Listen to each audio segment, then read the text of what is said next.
Hi, Charles. Thank you so much for coming to the Investor Talk. How's it going? I'm doing well, Max. How about yourself? Oh, good. Oh, good. So, as we start, if you want to give an introduction to yourself before we start. Sure. So my name is Charles Payne, CISO, CTO for Neptune Media. I also do some angel investing. That's probably why we're here. So I've been in finance for, I don't know, over 25 years at this point, but the same in IT. So I've got a few different accolades that make me a little bit unique, which is I've got a background in finance, but I've also got a background in IT and psychology. I also studied pre-law in college. So I do love GRC, so that makes it a little bit more of a fun, unique experience as we go along and we go through things. I have a little bit more of an objective approach as I see things than some others might. That's a very wide range. Psychology, IT, and invest is not for everyone. Also, because you need all of them when investing in startups, correct? You need to understand the founders before. What happened was I got to the point where I wanted to be a lawyer, or my father wanted me to be a lawyer, and then if I'm gonna do law, I might as well understand how people work because I mean I'm there to convince people to believe me or not believe me or believe the other person and whatnot. So like let me study psychology along the way because I really need to understand the fundamentals. And then that led to one thing led to another, and it just became like this smorgasbord of doing IT at the same time because IT also ties into law, and it's like, hey, that's pretty neat. I it went a little bit further than that. It was kind of a unique experience.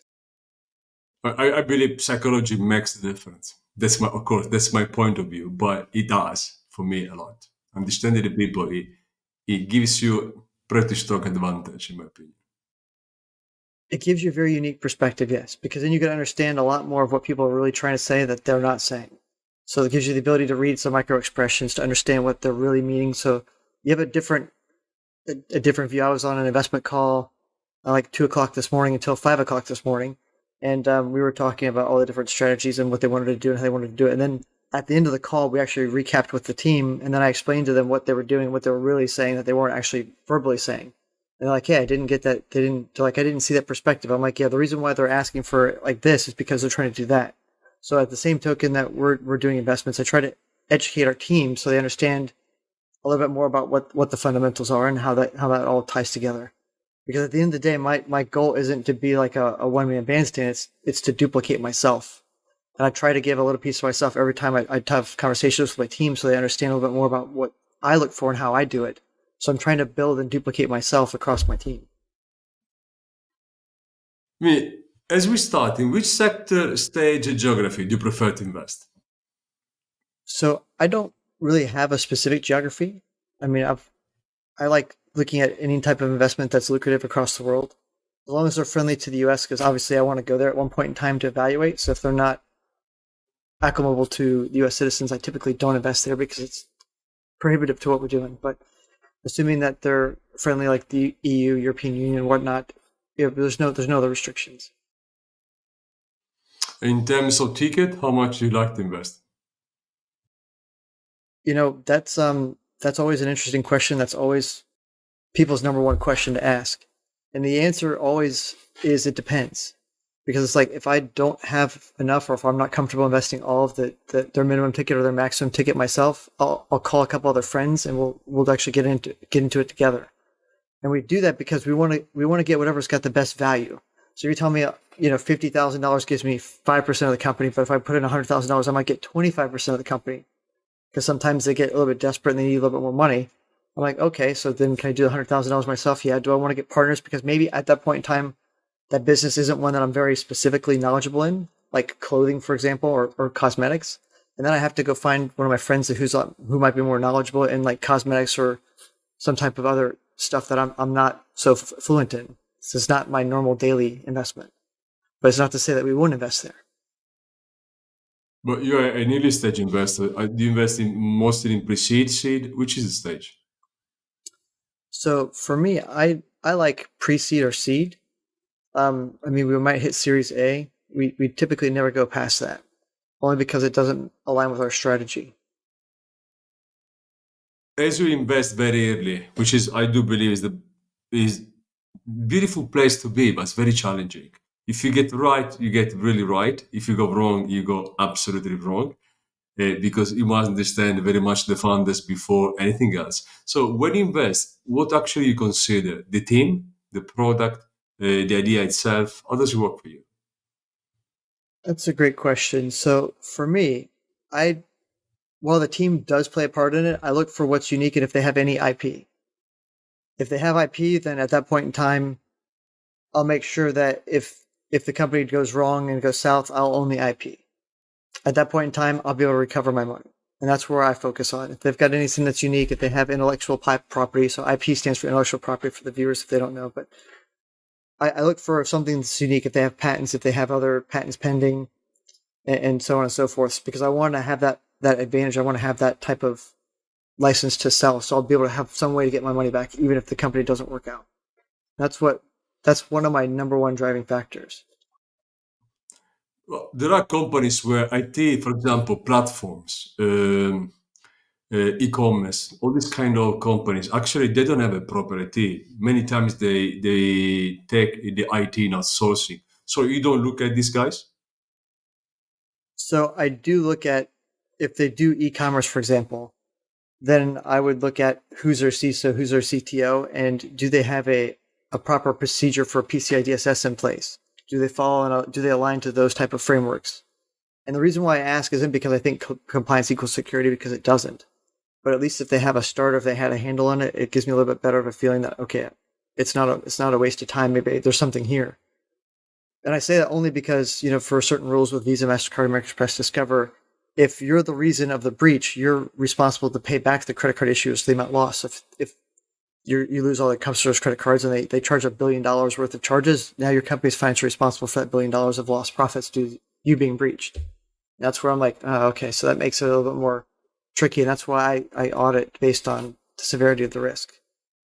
How important is proximity for you? There are many investors, they want to invest locally. They want to have the funders there so they can talk to them. Anyway, they don't go more than the geography where they are. But in your case, you invest outside, you invest in Europe, you invest outside the US. Is face to face very important? You can do, for example, everything remotely. So face to face is critical for me. However, I don't need every meeting to be face to face. So once we meet and once we agree and everything is there, the reason why I do face to face is for the psychological reasons in the body language and micro expressions, etc. So once I get through that and then I've already validated the person, maybe once a year, once every 6 months or so, I can see them face to face. But aside from that, like the daily check-ins or the monthly check-ins or the board meetings, I can do virtually. I don't need to be there for everything because again, my purpose is to invest and forget about it as opposed to sit there and babysit it and help it grow. While I do sit on some boards and I do help some other companies grow, that's not my main business objective. I can't scale myself. So that's where I make sure that, or I look for companies that have the ability to do that and the acumen to do that themselves internally, so I don't have to get too involved. But there have been situations definitely where I've gotten more involved than I wanted to, but I did it because I wanted to make sure I secured my investment. I didn't lose out, and I knew if I didn't do it, then the probability of losing my money would be a lot better than 50%. And I'm like, uh-oh. In terms of meeting the founders before investing and after investing, how many times do you like to meet them? Definitely the answer is once, but it can vary because it depends on many things. It could be just as simple as a handshake, or it could be something where they say a word or they say a phrase or they make a reference to something that's obscure, but I understand the hidden meaning, the reason why they did it from the psychological point, and I'll be like, okay, and then I've got to meet with them like maybe 5 or 10 times before I feel comfortable. It depends on what their verbal and nonverbal cues are, and that's again just practice from over the years. But it's also very important to note that you have to be confident and comfortable in who you're investing in, because technically you're investing in a person and not a product, unless you own the patents, in which case different story. But when outside of the patent issue, it's until you feel comfortable, until you know that they can answer the questions without any ambiguity, and be able to look you in the face, look you dead in the eye, and tell you that this is what it is, this is how it's going to be, and this is what we've already planned. And I find that many people can't answer a basic question of like, do you know how much it costs for your customer acquisition? So if you see me on a board, or if you see me at another investment summit, the number one question I'll ask any person that's pitching to me is, do you know your cost for customer acquisition? Because it tells me a lot more than just, do they know how to do math? It tells me, do they plan, how they do their planning? Did they do their planning correctly? And then it tells me a lot more information than they think it does, which is why I'm really honing in when they say, oh, it costs us $100. I'm like, okay, well, I need you to break down for me why it cost you $100. Why was it free? Why was it whatever? Because at that point in time, that's how I audit and I judge them for how they do their accounting practices and how frugal and how concise are they with budgeting, and do they care about money? Are they going to be concerned with my money, or they can be concerned with their money, or are they just spending money because they think it's cool and it's going out of style? So there's a lot of little intricacies that go into it, and you'd be surprised. And some people are like, oh, we only do organic growth and we only do social media, stuff like that. I'm like, that's still, in my mind, it still costs a human to do that. A human's still got to do that. It still costs time to do that. Someone's still got to get paid to do that. Or maybe the business owner's doing it themselves, or the founder's doing it themselves, but that's still time that they spend, that they can't be doing something else that they should be. And that's where it's always critical to audit what those answers are. I mean, you said already a bit in terms of involvement, you don't want to be involved too much, but in terms of helping the founders to make sure that investment, it will go right and the company won't fail, how do you add value to that? As much as I try not to be involved, I do have an open door policy, so they can call me as many times as they need to throughout the day or throughout the week or throughout the year. I don't want them not to call me. I just don't want to babysit. So I make my delineations based on babysitting. I don't want to babysit and tell them, like, this is how you write a business plan, this is how you execute your business plan. And I don't want to walk through the stages with them. I expect them to have those skills and be able to do it. Now, if we had a conversation at a board meeting and they say, hey, look, you told me that I should be executing social media platform, I should be doing X, Y, and Z, but it didn't work, or I have a question, what did you really mean? If they want clarification and stuff, I'm again, open door policy, they can call me as many times as they want. That's not a problem. But I just don't want to be babysitting, like, okay, this is step 1, this is step 2, this is step 3, and then walking through them the process of doing their business. They should already have those skills. But if they have process or they have questions about those steps in the order of doing business, then that's okay. Like, hey, I know you said step 1, post stuff on LinkedIn. If they have a question like, okay, great, you said post stuff on LinkedIn, I'm for it. What should I post on LinkedIn? Okay, so you want clarification of what you should post on LinkedIn. Then that's a different topic or a different story. I'm okay with that. I'm not okay with walking them through all of the steps of what they need to do to run their business. They should know how to do that. But I am okay with advising them of how to get to where they want to be with their steps that they're implementing for their business. I mean, in terms of investment, you said already, you invest yourself, you can invest with your partners or colleagues. Most of the investment, do you prefer doing your own, or of course depends also on the size of the ticket, I suppose? It depends a little bit on the size of the ticket, but what I really lean on for my friends or my colleagues or my coworkers is the fact that I need expertise. Like, I've heard a lot of great things in fashion and marketing and in terms of cosmetics and makeup, but I know nothing about makeup or the fashion industry or anything to do with that type of marketplace. So I need help. So some stuff I hear is like, okay, that's really cool. I could see how that might be beneficial, but I've got to ask for help because I'm not an expert there. And one thing that is very key is that when you don't know something, it's better not to always try to figure it out yourself. It's better to educate yourself on the basics, but to go ask an expert, go ask someone that you can really trust that's going to tell you the truth, that's going to say, this is what it is without sugarcoating it. Like, yes, this is a really great idea, or this is a really stupid idea. You're an idiot for thinking like you should do that. And I'm okay hearing that. Because at that point in time, that might save me, $100,000 or $50,000, whatever. So I'm okay. You tell me I'm an idiot. I made a mistake. Okay. And then I'll change directions from there. So that's where that candid feedback between my peers and I come in. We're very candid with each other. Like, yeah, this is a stupid idea. Or, hey, this is a brilliant idea. Like, this is the way you could execute it. And that was one of the conversations I had last night. The founder didn't know what they had or how to execute it, and they basically needed me to run their business. I was trying to educate my staff about why we were taking the phone call and what we were doing. And then they looked at me like, you do know that we have the acumen here and we could just do it in-house, right? I'm like, I know that. But isn't it better served for you to do your job and then let somebody else do what their job, what their passion is? It's like, just because you can do something doesn't mean you should. And that was the conversation I had last night. It's like, you change your oil in your car, and I've done that many times. There's nothing wrong with that. But I save, by the time I buy the oil and I put it in myself, I don't really save any money. It's just doing it because I feel like I want to do it. I have that connection with my vehicles. I'm like, okay. But at the same token, did I miss an investment meeting? Did I miss a flight? Did I do something I could have been more productive doing something else other than change my oil? And 10 out of 10 times the answer is yes. I look at myself like, okay, I'll just take it to the dealership. I'll drop it off, pay them the 50 or $100, have them change the oil and call it a day. It's not because I can't do it. It's because I learned to be more logical and more discerning with my time. And that's predominantly where a lot of people make mistakes, especially in the early stages for startups. They don't value their time enough, or they don't plan correctly. So when they try to replace themselves or they try to hire staff, all their P&Ls, all their expectations, and all their stuff is off. That was another issue that we had, and that I've experienced and I've had to educate people on.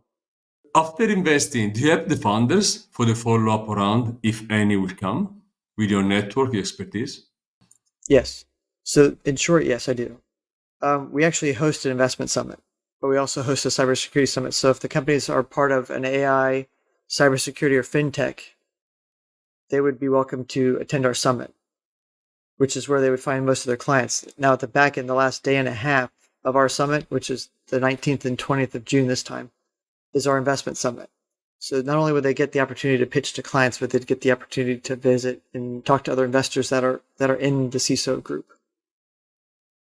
So that's one of the better values, is they have the opportunity to, one, find customers that are enterprise level, and two, raise any additional funding rounds that they need to. But that in and of itself isn't the value. The value is the more customers they can get out of the Global Fortune 500, the bigger their valuation goes, and the more money their company's in worth. And that's the value that we bring to them. In terms of companies, startups you're investing in, there are some investors, especially corporate venture capitalists, they like the fund, the company having some kind of interaction. So the portfolio interacting between them is something that you look at, or you just don't care? I mean, we'll interact with the brands. We've taken a few of them to Vegas. We've gone to Black Hat. We've done some of the other conferences together. So we try to interact when it's appropriate. We try to make sure that whatever our interactions are beneficial and worthwhile for both parties. So there's some value that we can bring to them. We don't want to just get together and meet just to meet. We want to make sure that there's an underlying purpose for it. So in short, the answer is yes, but I mean, there's got to be a reason for it. There's got to be a justification. I believe there is one part of being a founder is crucial, is understanding pivoting. So when time to pivot is arrived, you must, otherwise you probably are going to fail. What's your what you can say to the founders are watching today? The necessity to pivot if needed, and don't believe in pivot is a kind of failure. Otherwise, you are going to fail for sure. Yes, I'll be the first person to admit that I've had to pivot in many things that I've done. You know, I would have this grand vision, and one reason or another, I wasn't able to pull it together, or we had people cancel, or whatever the excuse or the reason was. And it's the ability to pivot and to plan a backup. And this is the exact conversation I had this morning at 4 a.m. For this one specifically, it was the fact that just because you have a goal and objective, it's okay to be optimistic. However, my personality is pessimistic. I believe in trying to get stuff done correctly and very, very optimistic that way. But the difference is I also plan for contingencies. So those contingencies are also called pivot points. So it's important that, yes, you want to have a direction that you want your business to go. But if you can't achieve that, if you can't get there, you can't raise, $5 million or $1 million, but you only raised, $1 million or $500,000 or whatever the case may be, you still need to be able to survive on what you've already done and what you already accomplished. So it's very critical to have a backup plan. Like, okay, great. I couldn't build the software out completely, but I was able to do part of it and then at least establish the platform. Now I can raise awareness with the platform and then help, go to my next funding round. So being able to pivot gives you the opportunity to, yes, stay alive or stay in business and then raise additional funds, because now you have something else to show. And one of the critical things is you have to be able to show progress. What we look for, again, if you were like, hey, I'm going to build, a rocket ship for $1 million and we'll be good to go with just pre-seed, I'm already going to think you're crazy. But I'm like, okay, you've got a vision. And it's okay because I already knew up front when you told me your vision that you were never going to do it for what you asked for because you did your evaluation wrong. But usually at that point in time, I've capitalized on it and I've got more equity than I probably should have if they would have known and planned things correctly. So this is a little bit more where we take advantage as an investor because we already understand what they're trying to do because we see the vision, but they don't understand it fully. And this is where it's very important for them to make sure that they write the business plan because at that point in time, they'll recognize that they have a shortcoming, which will change their evaluation, which will then make it not so advantageous for me, or it'll change the evaluation where we get less equity or maybe a little bit more depending on the situation. But I would tell the founders that it's very important for them to make sure that they have a contingency plan and to write that into their business plan. They need to make sure that they know what they can do if that doesn't work, what they originally objected or what their original objective was. Let me ask you, why have you decided to become an investor? That's a question that goes back a really long time. That was a question when I was 13 years old. I asked my grandmother how the stock market worked. And her response was, here's some money, go figure it out. So from there, I started learning early on how to do stocks and such. So my story is completely different than probably most people's, but I do it because it's fun. I have the opportunity to help people while making money, so I don't have to do what everybody else does, per se. That's why I do what I do. I try to give back more than I take. Doesn't always work out that way, but that's what my philosophy is. I try to always help the next generation. That's beautiful. Which are the critical points that trigger your decision? I'm going to invest to these guys. Sometimes there is something that really make you say, okay, yes, I'm going for this. Many times they can be similar. They can be. And normally I don't use emotion for my decision making purposes. I'm very rational. So when it comes to that, it has to be rational of why I'm doing what I'm doing. For example, I might talk to the person and I might love their sales pitch. I might love the way that they present themselves. Maybe I love them as a person, or they're like them as a person. But at that same token, it's like, okay, if I like them as a person, maybe they're a fabulous actor. So at that point in time, it'll force me to be objective to myself and be like, okay, great, this person has this great persona. Let me do a little bit of digging into the person. Let me do a little bit of digging into the company. What did they not tell me that I probably should have asked that I didn't think to, that they didn't volunteer? And that's really what I look for. Like, if you're happy and everything's great, then you should be volunteering to tell me everything. But when you don't tell me certain things, then I tend to listen and be like, okay, why didn't you mention this? And I don't ask them this until I do my own due diligence. Then I'll go back and ask them after I've got facts. So that's a little bit about how you can invest without actually having to be more mathematical, more methodical about it. What to expect when founders come to pitch to you? I mean, what to expect from them? When people come to pitch, I expect them to have an idea, but also have a plan. They don't have to have everything formalized, and honestly, they don't have to, on the first meeting, they don't have to have a business plan right now. But if they're going to have a conversation, I expect them to have a goal, have a mission statement, maybe, but at least know what they want to build, what type of widget do they want to design, and why. What need is it going to solve that I can't do it a different store, a different vendor. So I always look for what's unique. And that's what I say to everybody. What's unique? What makes you unique? And what can be your suggestion to the founders how approach venture capital is? For them, sometimes it's very complicated. Yes, they go to summit, but having a very concrete network is not for everyone. No, having a concrete network is difficult. It's one of those challenges where it's people, and people are sometimes finicky or flaky or whatever the case may be, and sometimes people are great. So it all depends. It's all over the place. But if you want to get investors' attention, the easiest thing to do is to be different. It doesn't have to be different in a good way. If you're different in a bad way, you're definitely going to get the attention. Maybe it's the wrong one. But for example, if you were doing like a cybersecurity product, like you were doing some type of XDR, MDR, or something, some other type of solution, the question would be, don't hit the buzzwords. Don't say that you use AI and artificial intelligence in your product. Don't tell me about your blockchain and everything else. Like, Because when you say blockchain, when you say AI, I'm already not listening. Because I'm going to ask you, do you know the definition of AI? And you're going to tell me yes. You're going to say it's going to do this, that, and the other thing. I'm like, did you know that the definition of AI also involves it being cognizant? I'm like, what's that? I'm like, great. Okay. Like, that's the end of the conversation. So it's very important not to hit marketing keywords or buzzwords. It's like, don't hit AI unless you say machine learning. If you say machine learning, then I'm okay with that, because then you understand the differentiation between artificial intelligence that's cognizant and artificial intelligence that's manipulated through machine learning. That's just basically repeating back to you what it's already learned. And I'm okay with that. But I would tell the founders not to use the keywords or the buzzwords to get attention. If they fall into those traps, then they have to make sure that they can meet those expectations. And that's maybe that's the lesson.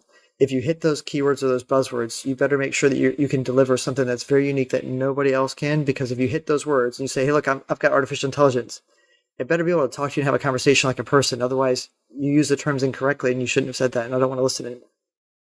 Charles, let me close with, in your opinion, where do you see the venture capital money moving in 2024? AI for sure, but also what else? So, according to a machine learning model, the three biggest things in 2024 will be around AI, cybersecurity, and fintech, which is why in 2024, that's what our conference is all about, for those three reasons. So the money will focus mostly on IT and cybersecurity, but for fintech, so financial institutions, financial banking, financials in general, so financial companies. But cybersecurity is going to remain a big thing. So it's important to also note that as a CISO myself, we tend not to buy what's shiny anymore. We finally learned as an industry, don't buy what's shiny. It tends to get you in trouble because it doesn't do what it says it's going to do.